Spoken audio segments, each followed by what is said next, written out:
दिवंगत विनायक मेटेंच्या निधनानंतर नगरपालिकेची पहिली निवडणूक होती। मेटेंची शिवसंग्राम संघटना ही देखील निवडणूक लढवते। बीड नगर परिषदेसह अंबाजोगाई आणि परळी नगरपालिकांसाठी शिवसंग्राम महायुतीच्या माध्यमामधून उमेदवार देणार आहे। समविचारी पक्षाकडे हात पुढे केलेला असून भाजप आणि राष्ट्रवादी सोबत शिवसंग्रामची युती झाल्यास निवडणूक लढवणार अथवा स्वबळावरती लढवण्याची तयारी ही शिवसंग्रामची असल्याचं ज्योती मेटे यांनी स्पष्ट केलंय। संग्राम पूर्ण क्षमतेने ही नगरपालिका निवडणूक लढणार आहे बीडमध्ये।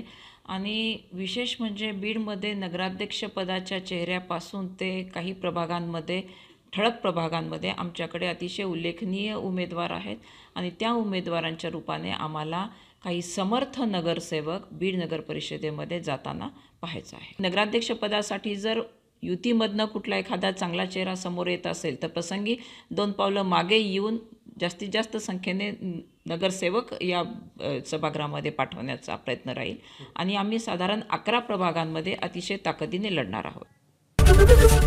एबीपी माझा, उघडा डोळे बघा नीट।